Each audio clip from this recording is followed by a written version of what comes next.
It has not been a smooth ride so far for one of Governor Cuomo's favorite infrastructure projects, a proposed air train to LaGuardia. The $1.5 billion plan has been under heavy criticism ever since the governor began to move it forward over the summer, promising a 30-minute ride from Midtown Manhattan to LaGuardia. As a recent New York Daily News op-ed put it, the air train is, quote, circuitous, expensive, and makes zero sense to travelers, unquote. The Village Voice, in one of its final acts of defiance, went as far as to call the air train a, quote, boondoggle in progress. But the governor has staunchly defended the project, pointing to the fact that LaGuardia is the only major East Coast airport without a rail link. So, is the LaGuardia train a solution without a problem, as some have suggested, or is it an essential transportation project that is long overdue? Here to make the case for the air train is Rick Cotton, the executive director of the Port Authority of New York and New Jersey, the agency that would operate the train if it is built.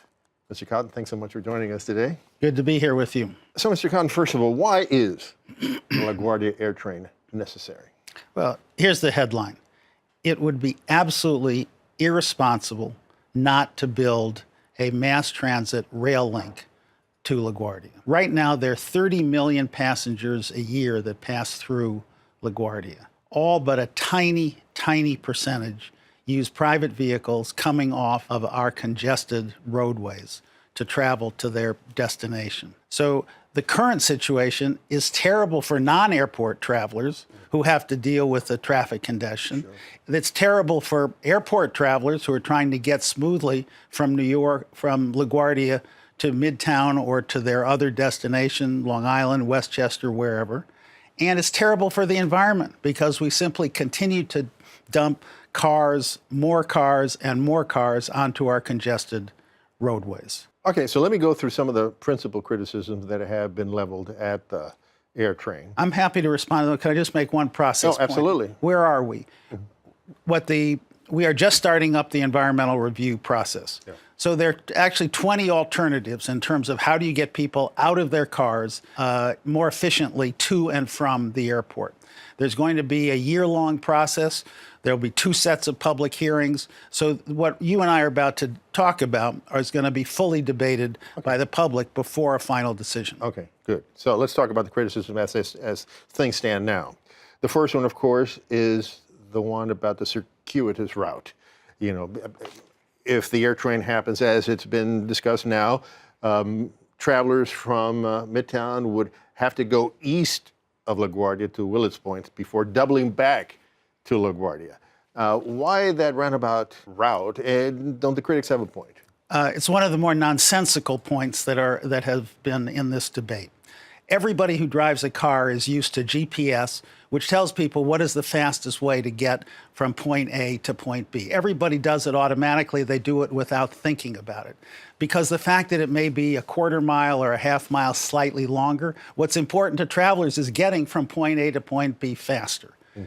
The LaGuardia air train route, which will come via the Long Island Railroad or the subway from either Grand Central or Penn Station, we're talking about Midtown Manhattan. Right, Long Island Railroad or the 7 train. We'll go to Willets Point. Mm-hmm. The Long Island Railroad time is 16 minutes. Mm-hmm. The time from Willets Point to the airport by the air train will be under 6 minutes. A traveler will know when they get on the train they are half an hour from the airport.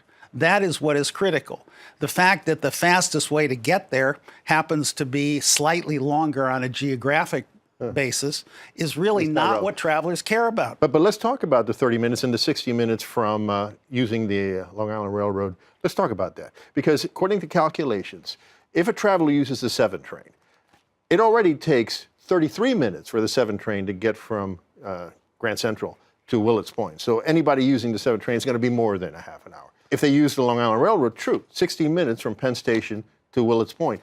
But the train that is used now to get from Penn Station to Willets Point only on peak hours goes every 10 minutes and off-peak hours every 30 minutes. So the only way you can get there in less than 30 minutes if you're lucky enough to avoid the wait time, which would be rare, right? It's not a matter of luck. The fact is this will be a scheduled train.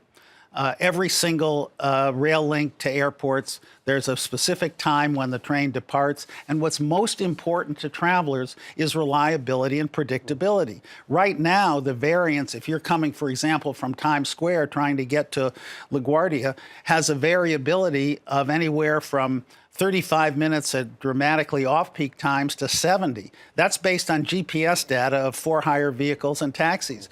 But many times, it's over an hour and a half. And you as a traveler don't know what you are going to hit if you try to travel by surface transportation. So what the traveler wants to know is, I've got a plane to catch or I've got a meeting to make, and I want to know how to plan to get there. I want a convenient and fast way, and the AirTrain will provide that. So what about the argument that there already exists mass transit opportunities to get to LaGuardia through the regular subway system in connection with express buses, and that in fact from multiple points, not just from Midtown, from here to LaGuardia. For example, you can use the R, the E, the F, or the 7 to get to 74th Street in Queens, and then transfer to the Q70, I believe, that takes you, the bus that takes you to LaGuardia. Yes, but we know the facts.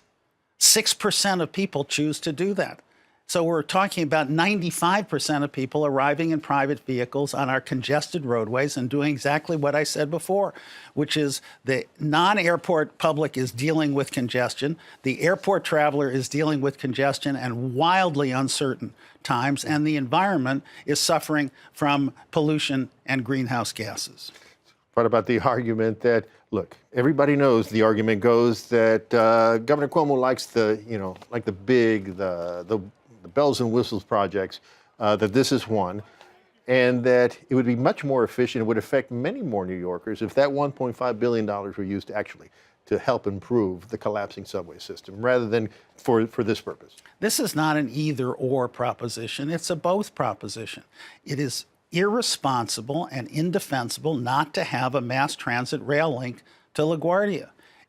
Obviously, the subway system needs investment.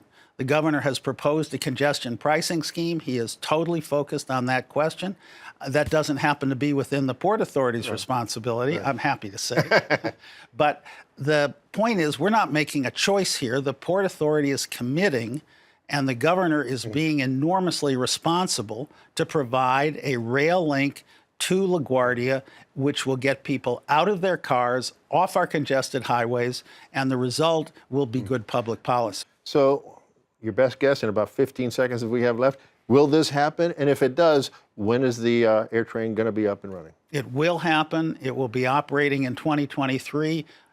By that time, and it will have access through the Long Island Railroad to both Grand Central and Penn Station, and it will be reliable and predictable. And when you're traveling from Midtown to the airport, it will be under half an hour. All right. Well, Mr. Cotton, thank you so much for joining us today to talk about this. Thank you. Delighted to be here.